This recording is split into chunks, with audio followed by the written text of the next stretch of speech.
Good evening, American dream makers. How are you today? It is a wonderful day here in Prescott, Arizona, and it is a fantastic evening to have a fantastic guest on the American Dream Maker show. So I'm going to play an intro video and we will get him right on so that you can find out all about Derrick Green. So here we go.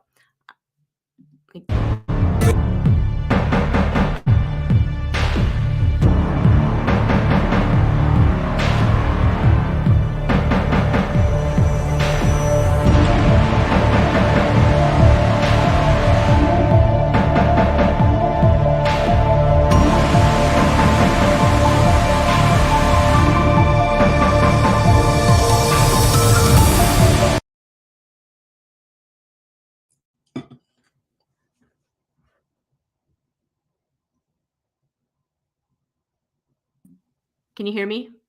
I can hear you now. All right. How are you? I'm blessed, absolutely blessed and abundant. Awesome. How are you? I'm doing very well. I like that red shirt on you. Thank you. I That looks appreciate very you. nice. Has it snowed up there in Alaska, Anchorage, Alaska? It is actually snowing outside right now. We've had about 8 inches that dropped this morning, and there's a little flurries going outside right now. So we have some fresh powder on the ground. Ooh, very nice. So are the kids like excited and then playing in the snow and all that good stuff?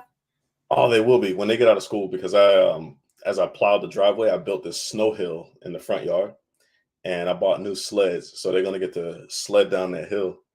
They're going to be excited. That's awesome. So we got Wayne Woods. Good evening. Welcome, Wayne. Good to see you. Wayne, good evening, brother.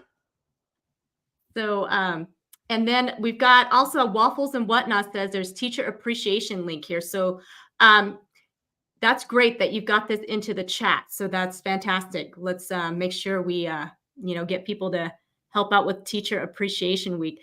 Derrick, you are an amazing fella. I know we've gotten to know each other quite a bit over the last, just since March, really. But it feels like I've known you a lifetime. I know, right? How does that happen? So, somebody says it's sunny 70 degrees in San Diego. Oh, is this Yessie? Yessie, if this is you, let us know. It's because it says Facebook user. Or you can go to streamyard.com/Facebook, and then we can see your name too when you, and then somebody else is saying, hey. So StreamYard will give you permission to share your name if you go to StreamYard. And she says, Yessie. Yes, Yessie. Awesome. So glad you're here, Yessie. So Derrick, you've got, since I met you in March, like I said, it feels like it's a lifetime. It's probably because there's been so much going on in your life. So why don't you take us back a little bit and tell us about Derrick L. Green? It's actually amazing since the last time we spoke. This year, 2023, has been an incredibly transformative year for me. I was absolutely blessed last year to have these folks, these chefs that came into my restaurant, and we ended up partnering up. And turns out that one of those chefs, actually is both of them, is their life dream. I essentially had already built this dream that they had been working on for the longest time and didn't know how to actually execute these different things. And it allowed them to just step into it. And by them stepping into it, it freed up my time. And an accounting mistake put me on a journey. I had no idea how this year would happen, just completely living in the unknown, as Joe Dispenza says. But because of an accounting mistake, it put me on this journey where I met people like Marvin Mitchell and Myron Golden, and I met you, went through Israel Duran, and then met Tim Story and Gloria Mayfield Banks. And it's just been this continual transformative journey for me, where this year I fully was able to embrace Stephen Covey's, if you've ever heard of the 7 Habits of Highly Effective People, he has another book called The 8th Habit. And that 8th habit is find your voice and help others find theirs. And that's the journey that I find myself on. So for you and I connecting the way that we're connected now, Zena, it's an amazing thing. and you're a part of that. I'm happy to be on this journey with you as well. It's been a fun journey, that is for sure, and it's been really exciting to see you, um, just really metamorphose into, who you are. You were a great fellow when I met you in March, so just so that everybody knows, Derrick was already a man of character and just so full of joy and happiness. Like, he always just had a smile on his face when my husband and I met him, and so for me to say that watching the metamorphosis, it's not like you went from this horrible guy to this fantastic guy. You already were, but this is like, well, I'm going to use the word. This is the amplified version of Derrick Green. There you go. And I definitely feel elevated. See, I'm throwing a word out there too. And I'll tell you what, let me just tie that right into a sentence. I feel elevated because I engaged my internal self. I allowed or I empowered myself to step into my own greatness and to finally own that, to finally embrace who I am, who I've felt that I've been this entire time, and stepped outside of the boxes that I've lived in, whether that's, being a soldier, whether that's being a entrepreneur, whether that's being a restaurateur, whatever that box has been, and it's just live outside the box and embrace what it is I feel that I'm actually here to do, which is to, now that I've found my voice, use that to help other people change their life and to step into their greatness. That is awesome. And I know you mentioned, your service. You 21 years in the military, correct? Yes. As so you did a full career in the military and you have done a lot even in that 21 years, seen a lot. Yes.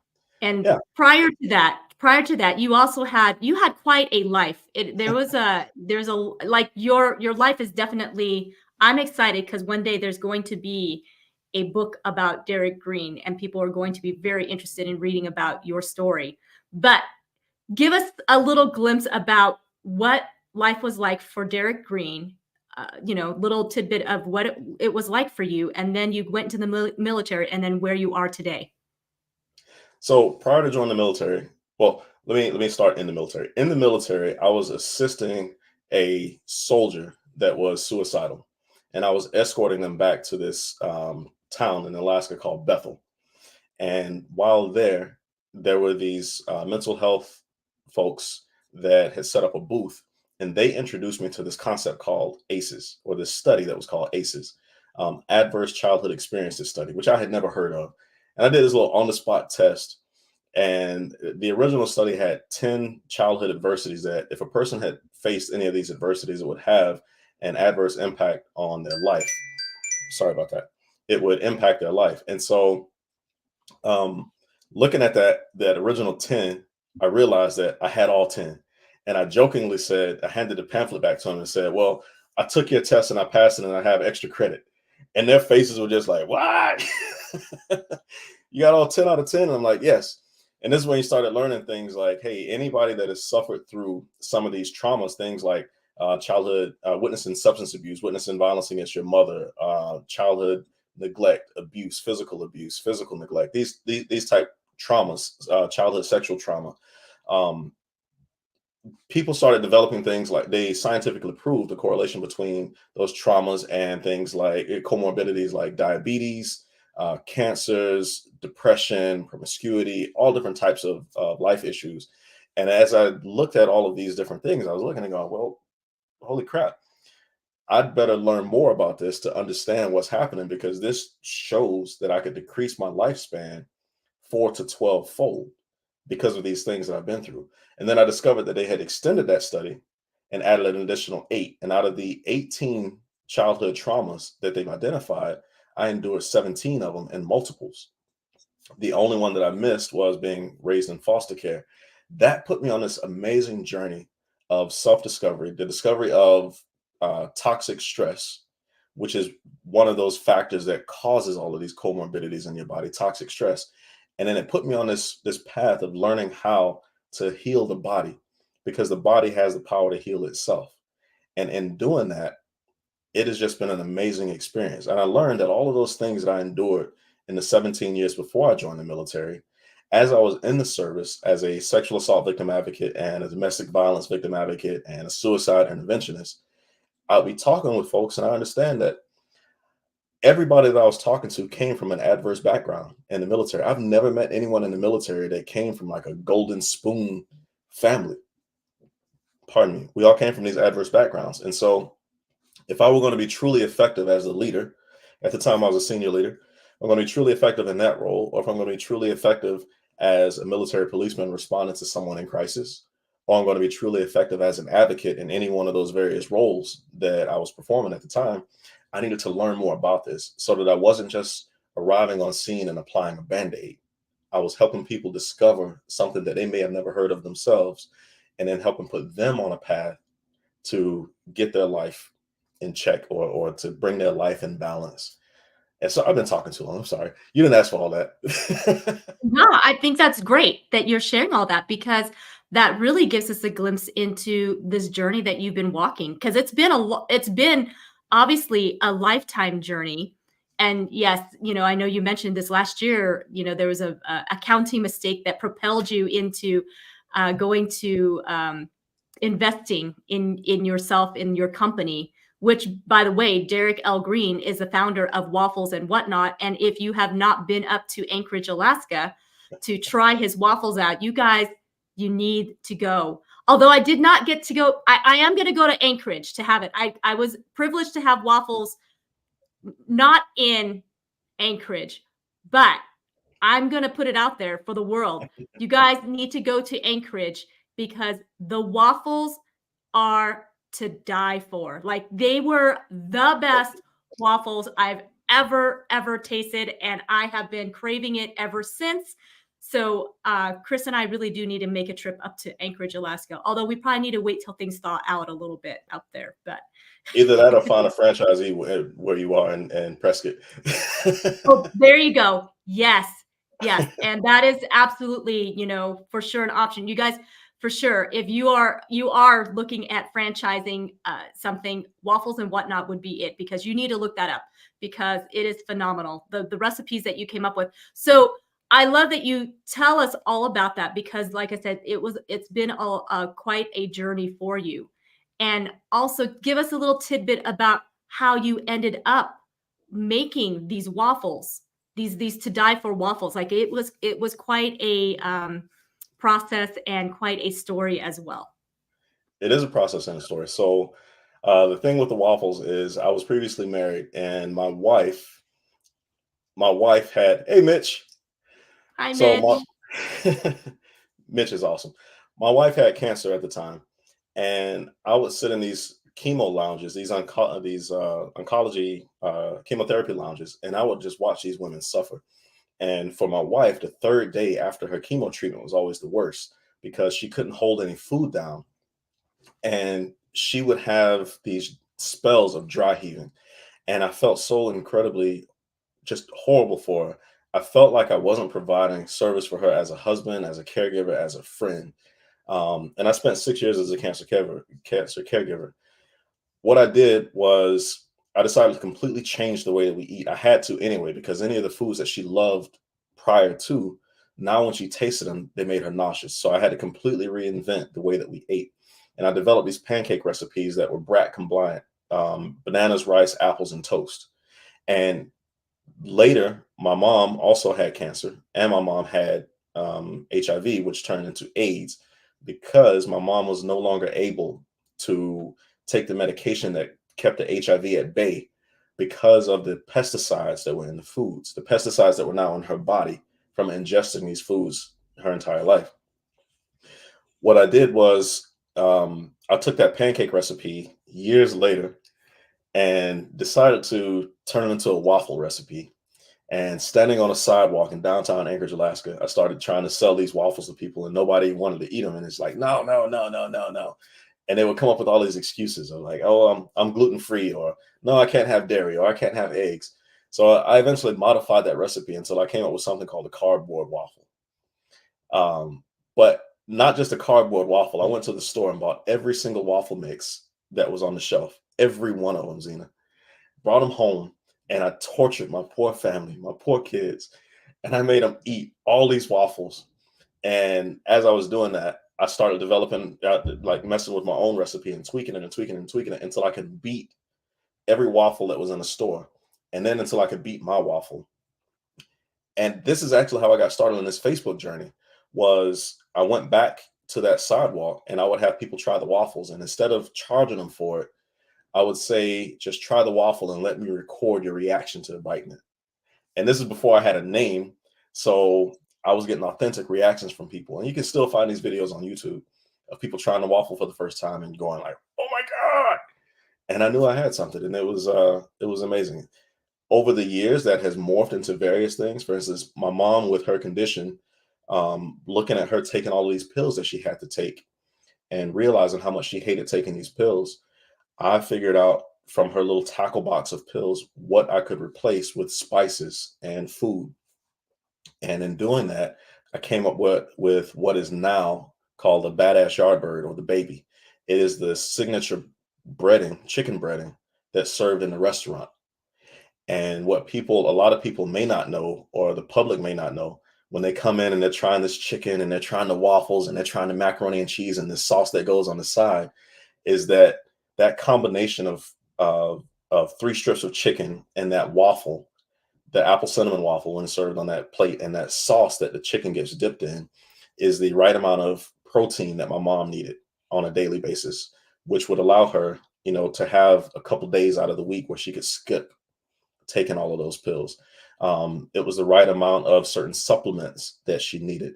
I put in the right amount of curcumin, the active ingredient in turmeric, and put it in a form that she could actually ingest it and her body could ingest it. So people don't realize the thought that has gone behind the food and the menu development of Waffles and Whatnot. And I'm okay with that. I just want them to come in and say it's the best food they've eaten. And it is. And hi, Marlene. It's so good to see you on here as well. It is a great. I mean, so when you talk about all those ingredients that you put in there, like most people be like, oh, that doesn't sound very appetizing. But seriously, Derrick, like you really have crafted some very tasty food that is much healthier for you than what is out there. And so I'm serious when I tell the viewers, you absolutely need to go to Anchorage, Alaska, and taste Waffles and Whatnot, and then you need to tell your friends and or yourself to go ahead and franchise Waffles and Whatnot and have it throughout all 50 states, because that's how good it is. It's like, and maybe even nationwide, because not nationwide, but even worldwide. It should be like a McDonald's everywhere. Why not? I agree. Kind of, I yeah, agree. why not?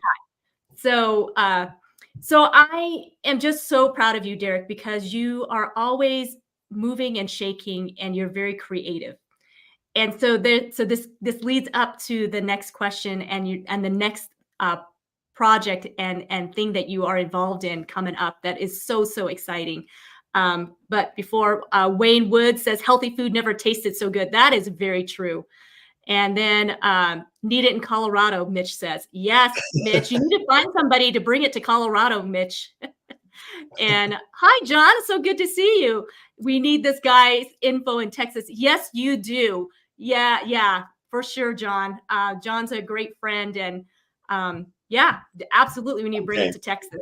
Yeah. For sure. But that is only one thing that Derrick does. And that's an amazing thing, and has obviously impacted many lives, because you have been able to seriously create something that tastes good, but yet, is so healthy.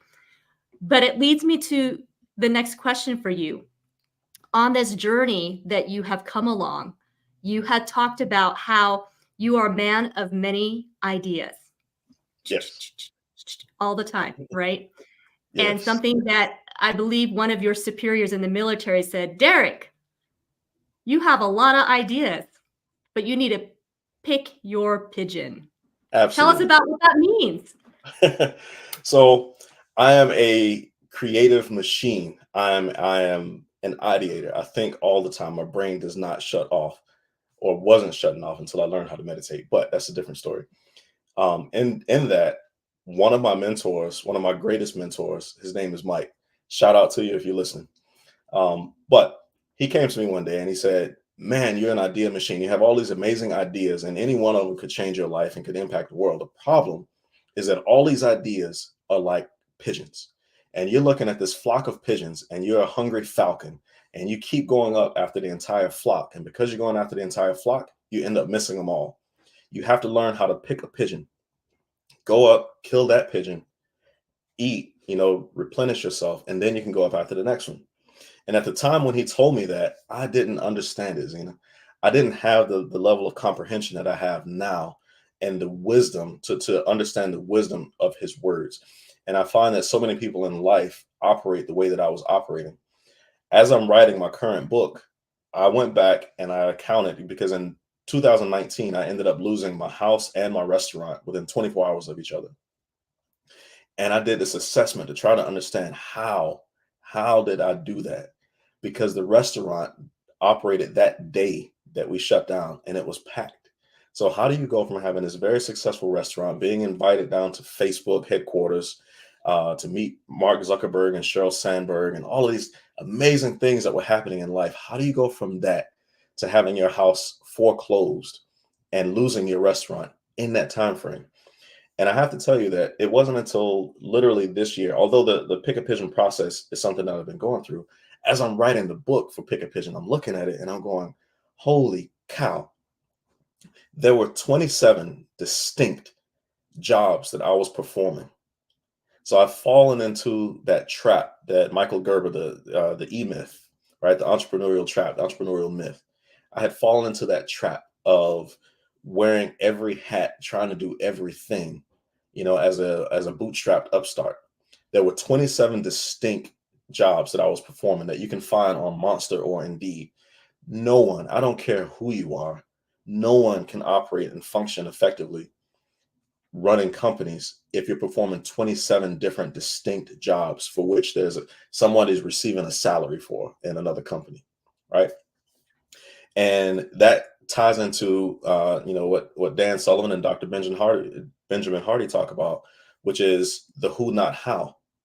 What I found in this whole Pick a Pigeon process is that I had taken on too much. I was trying to do too much, and because of that, I wasn't effective at the things that I was doing, at any one thing that I was doing.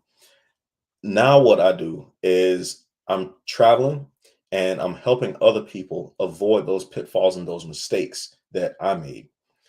In this whole Waffles and Whatnot process, I've invested personally more than $1.5 million to get Waffles and Whatnot to where it is today. And then there are other people that have invested in this venture as well.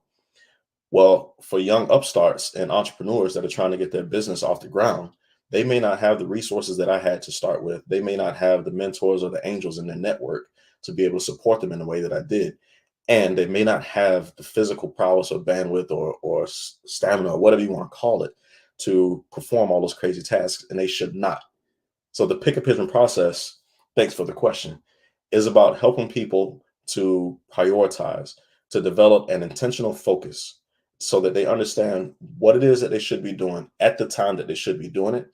And for those things that they should not be doing, who are the right people for them to go ahead and hire so that they're not performing that task and overexerting themselves. Hmm.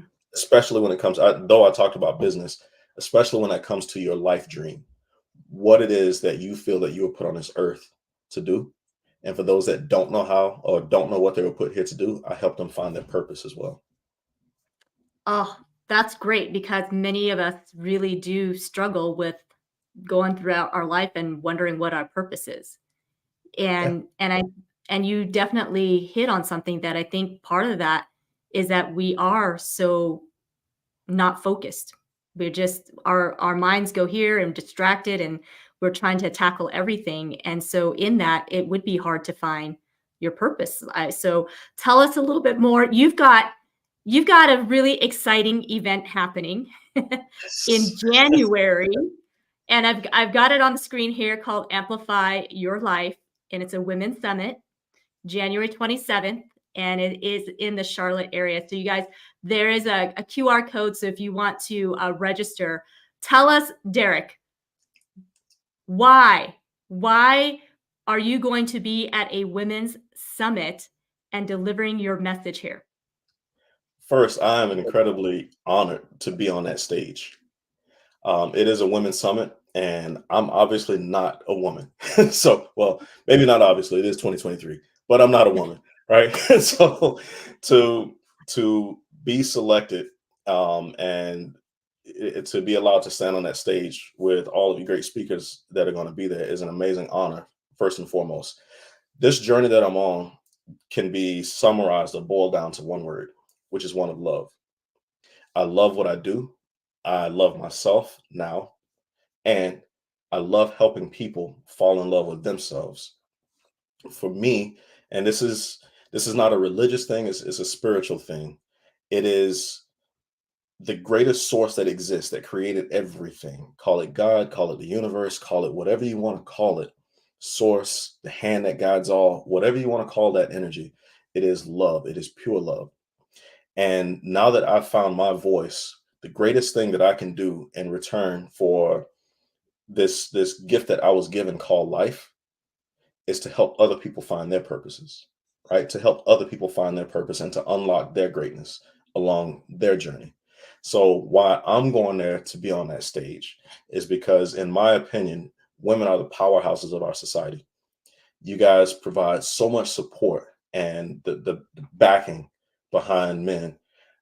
Even if a guy is single, he still was birthed by a woman, and his entire existence was shaped by women, whether he wants to admit it or not. It was right, and there's different opinions about it, but I don't care. I'm here to voice what I believe.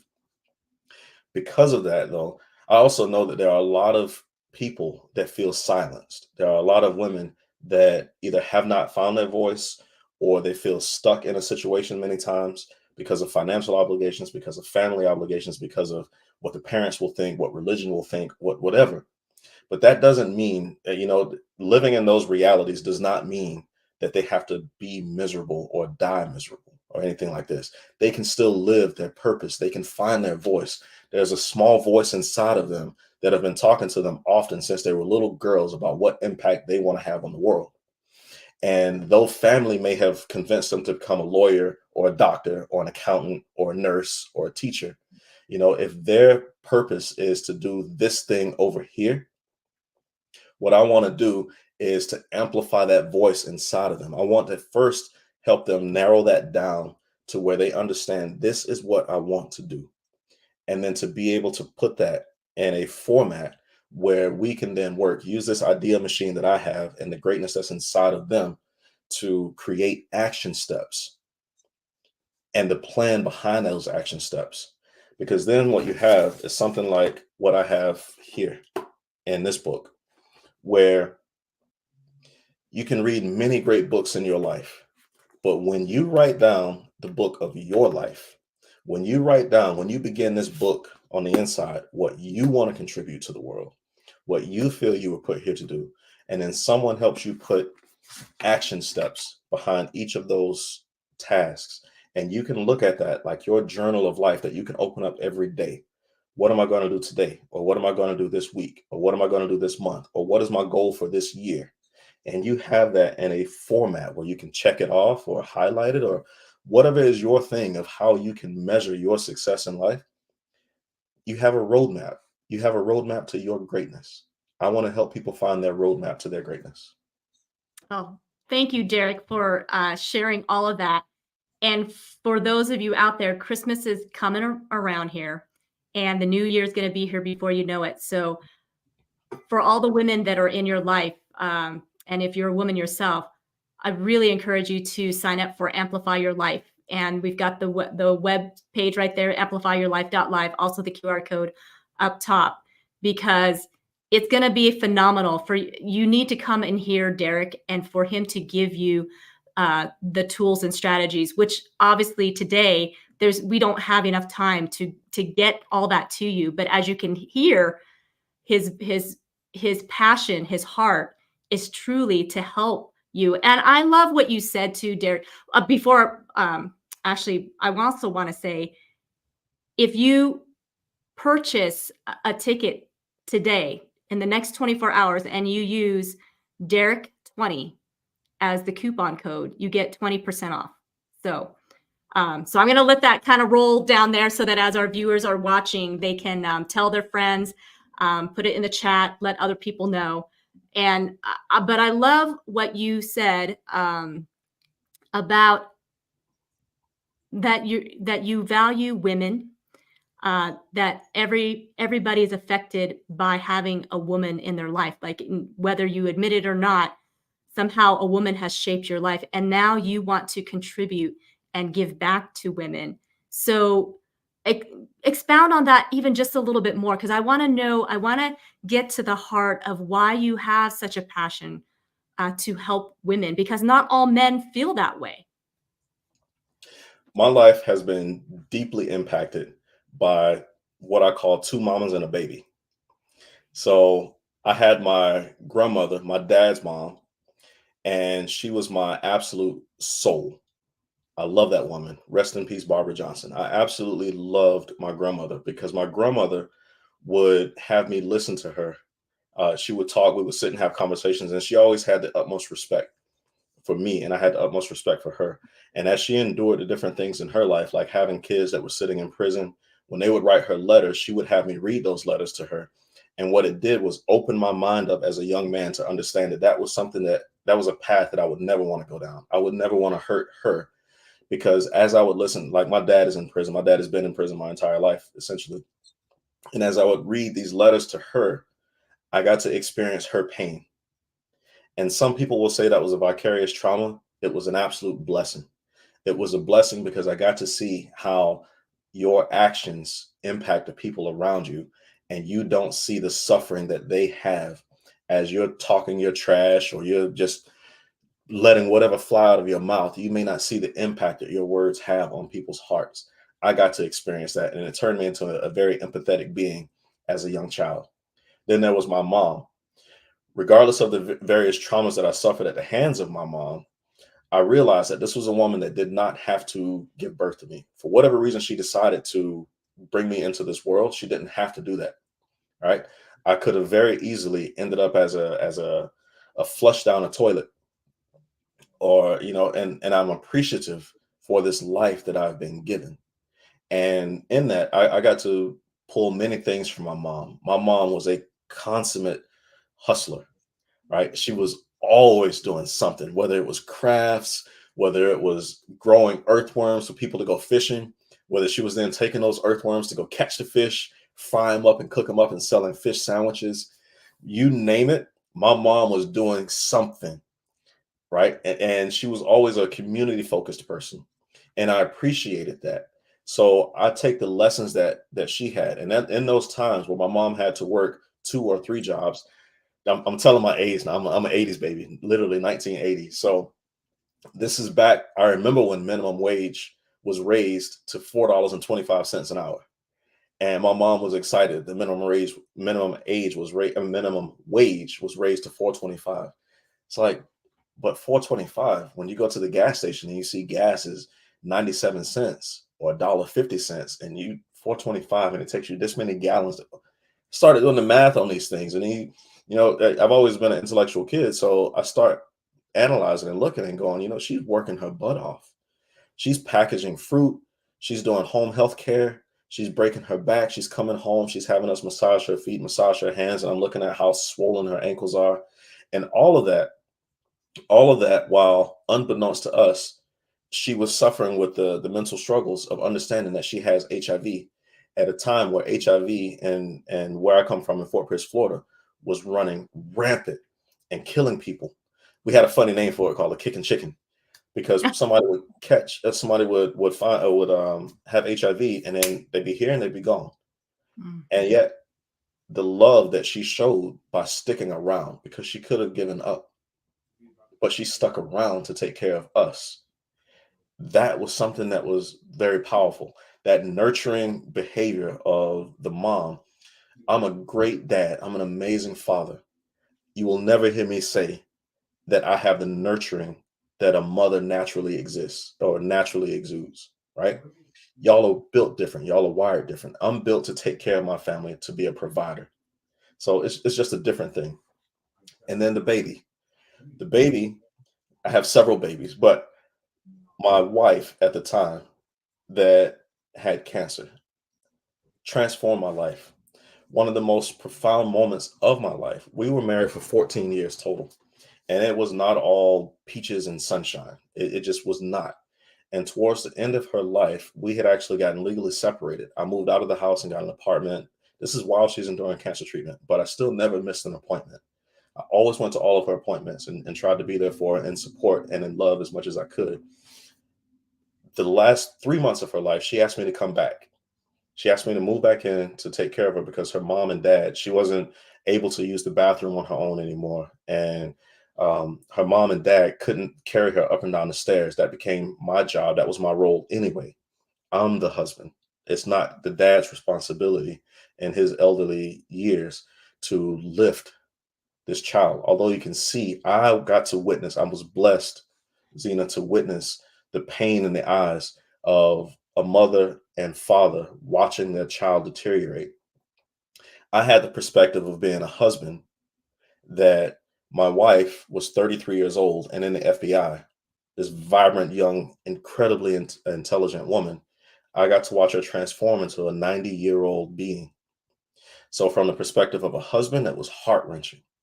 When I came back for those 3 months and I saw the parents watching their child die, and now that I was a father at that time, it hit different. It hit different, and my responsibility as a man, as a provider, as a anything changed. And she changed my life. So we actually began having these conversations in those last 3 months because she only wanted me by her side when she died. That was one of her wishes. And so I essentially spent 3 months locked in a bedroom with her. And I shout out to the military, specifically Colonel K. Spearbud and Colonel Lynette Martinez, for allowing me the flexibility to take care of my wife. I appreciate them, and I want to make sure that the world knows that they're angels. But in taking care of my wife and having those honest conversations, we realized we had never had a real conversation in our life. It was all superficial things. And you in your role, helping couples become powerhouses, understand, from partners to powerhouses, you understand how communication is one of the most critical elements that exists. You have to be able to talk to each other. And unfortunately, we're moving more and more towards a world where we don't know how to connect with each other, and we don't know how to have fierce and authentic conversations, which is actually an aspect of love, if you ask me. If you love that person, you learn to develop that ability to talk. And to sometimes we have to become mirrors for our partners so that they can become aware of the behaviors that they don't know that they're doing or exhibiting. And my wife showed me at that point in my life, I was absolutely a wreck. I was not a great example for my daughter. I was not a great leader as I thought I was. I was not the man that I thought that I had convinced myself I was being. I was not. I needed a absolute dramatic life shift, and she provided me that. So, women in my life, all right, and then I have my daughters. I have three daughters and I have a son. Those three daughters, I mean, my children, I absolutely love my kiddos, right? Love and value the love that they put out there. So women have helped shape me throughout my existence. And there's so many others. There's my Aunt Deborah, there's my Aunt Teresa, so many women have helped shape me that you will never hear me be the one to degrade women or anything like that. And even in this Waffles and Whatnot journey, when I went to Facebook and they showed me that my audience was 80, I think it was 88% women. And the fact that I've been able to maintain at least 80% women supporters throughout this journey in my business, right? Yes, we do have a lot of men that come here to eat, but it's usually the wife that introduced them first. So, in all aspects of who I am and how I am, women have been influential. So, for me to be able now to give back, to use this voice to give back, or to use this power to give back, I'm 43 years old. And if I'm at the midlife point, then that means I'm going to be 86. What can I do in the next 43 years? How can I take the experience of the first 43 years and turn those life experiences into wisdom, right? Removing the emotion from it and turn that into wisdom, and then take that wisdom and allow that or package that in a way that other people can change their lives for generations to come.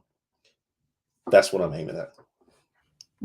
That is profound. I mean, just amazing, Derrick. I mean, to hear your story, to hear the journey, and to hear your heart and passion and how it shaped you into the man you are.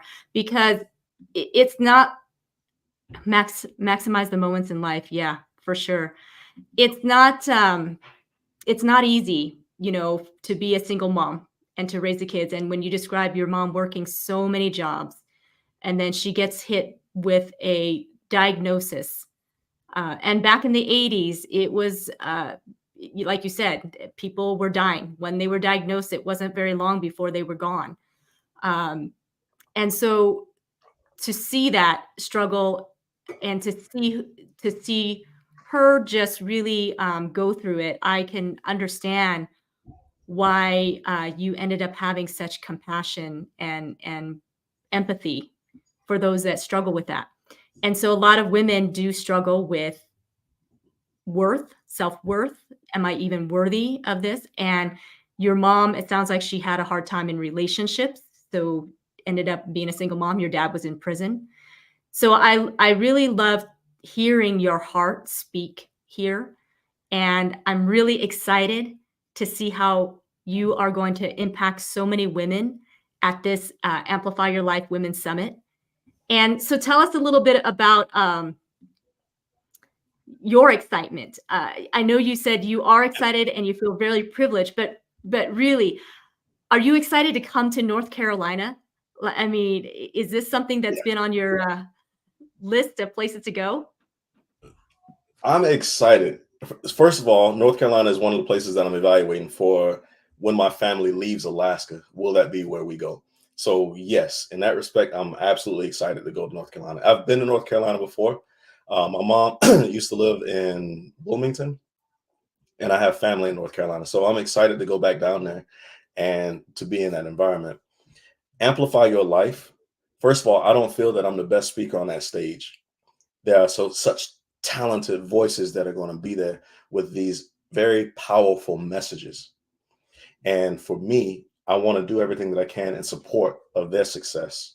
Many of us are trained and mentored by Tim Story, and I'm excited to stand on that stage for him. I'm excited for him to be able to see us, to see his mentees on that stage, executing the things that he's taught us and coached us through, as well as Coach Michael Burt. But the excitement comes truly from being able to have an impact on someone sitting in that audience. And I don't know who that audience will be. I developed this phrase, this mantra, if you will, for my restaurant, where I say, I will feed anyone, but I'm not for everyone. And I understand that. I will speak to anyone, but I'm not for everyone. But someone in that audience, I believe, will resonate with the message that I have coming out of my mouth. And if not me, one of the other speakers. And we are going to absolutely help someone in their journey of transformation as they are becoming who they want to be. And the fact that this is happening in the first month of the year, on the 27th of January, we're helping them set their year off the right way. So everybody has these resolutions that they come up with at the beginning of the year. And we all know that success rates for resolutions are not very high. But for those that choose to go on this journey with us and stay connected with us, and to have that accountability coach, if you will, like Coach Michael Bird always tells us, everybody needs a coach. And he's right. Everybody needs a coach. So here, being on that stage with all these powerful people, if I'm not the flavor of soup that you like, then go with Zena, then go with a Marlena, then go with Tina. Um, you know, Whatever it is, I'm excited to be a part of that. And for this to have been something that was an idea that just morphed and blossomed and now is actually coming to life and is happening and is real. And to see myself on a billboard today, this is the first time in my life I've been, on national TV. I've been exposed to different things, been interviewed by Entrepreneur Magazine and USA Today. I've never been on a billboard. So to see myself today on a billboard is awesome. I'm going to frame that and put it on my wall next to my Guy Fieri plate that he gave me. Put that on the wall. Like, I'm on a billboard. Let's go. I'm on a billboard for making myself available to take this knowledge and experience that I have in the form of love and push that out to this audience. Push that out to these people that are there for a change, that are there to have some inspiration that helps them become who they want to be. Heck yeah, I'm excited for it. Let's go. Yeah, yeah, for sure. When Tina sent that picture of the billboard, I was like, "Oh wow, this is getting real." Yeah. And you're right; it has sparked a real fire, and I am very excited to come alongside you as well to really offer something to the ladies. And I know that nothing happens by accident.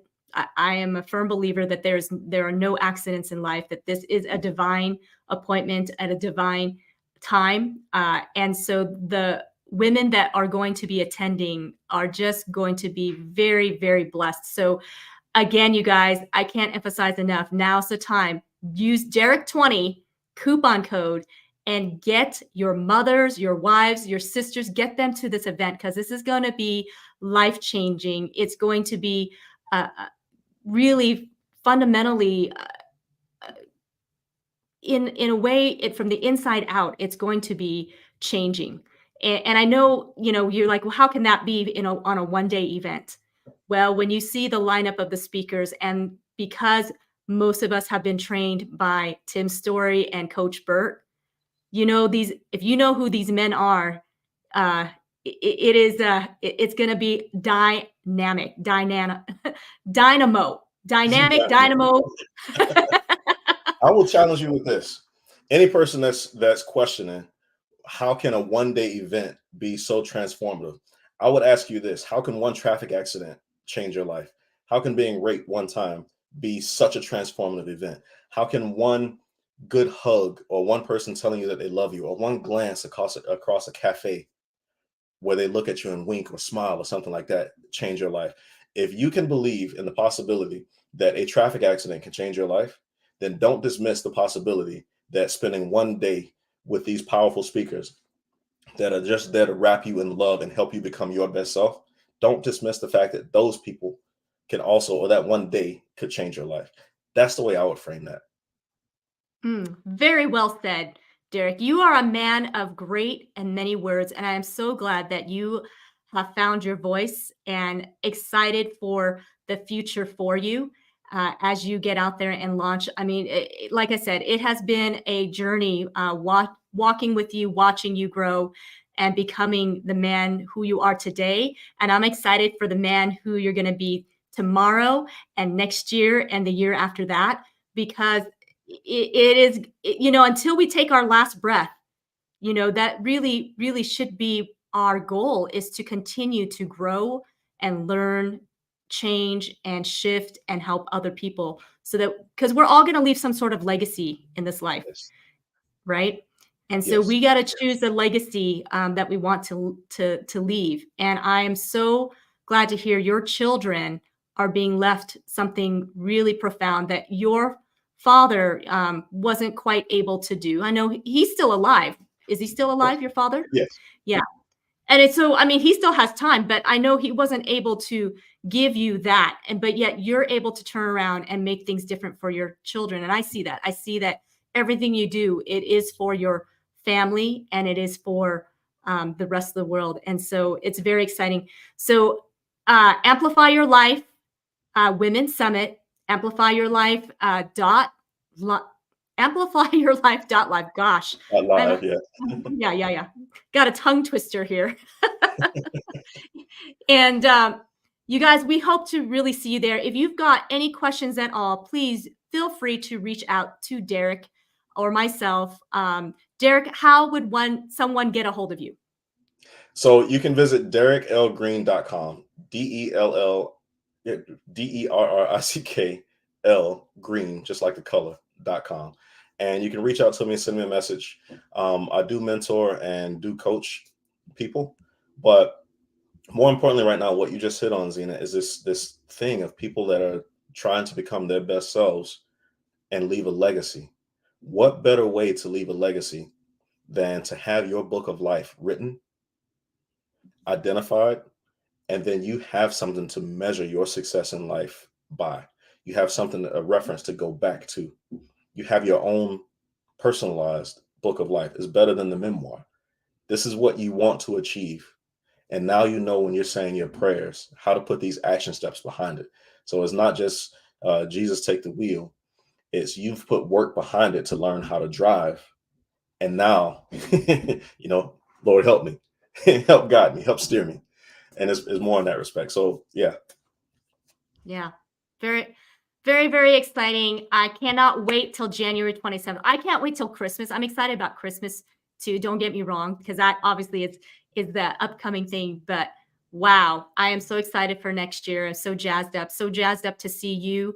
And thank you so much for your heart and passion to want to really amplify women's lives and elevate them and engage them and empower them, and so that they can be the best version of who they are called to be, to lead the life that they know, and to embrace the life that God has called them to. It's going to be so exciting. And I love that you said, don't look at it as that it's just a one-day event, that this one-day event can be very life-changing. So we work, drive, steer, action. Yes, very much Yeah. so. Thank you so much, viewers, for being on here tonight. We just love it when you guys are on here and interacting. And so we hope to see you at Amplify Your Life in Charlotte, Salisbury, to be more specific, but it is in the Charlotte area, Salisbury, North Carolina, January 27th. It's going to be amazing. And thank you again, Derrick. And we will say goodbye for now, but we will see you very, very soon. Thank you, Zena. I'm honored. I appreciate it. And thank you for your time. Thank you for everybody that tuned in. And I am excited. So thank you. All right. We'll see you later. Thank you again, you guys, for being on American Dream Makers. What an amazing evening and interview with Derrick Green. He truly is somebody you will want to get to know. So be sure to like, share, and subscribe to American Dream Makers. We've got more interviews coming up. And, the American dream truly, I believe, belongs to all of us. And not only can we achieve it, but you can actually go beyond. And Derrick L. Green will help you not only achieve the American dream, but even go beyond and discover who you are. So good night and goodbye for now, and we'll see you later.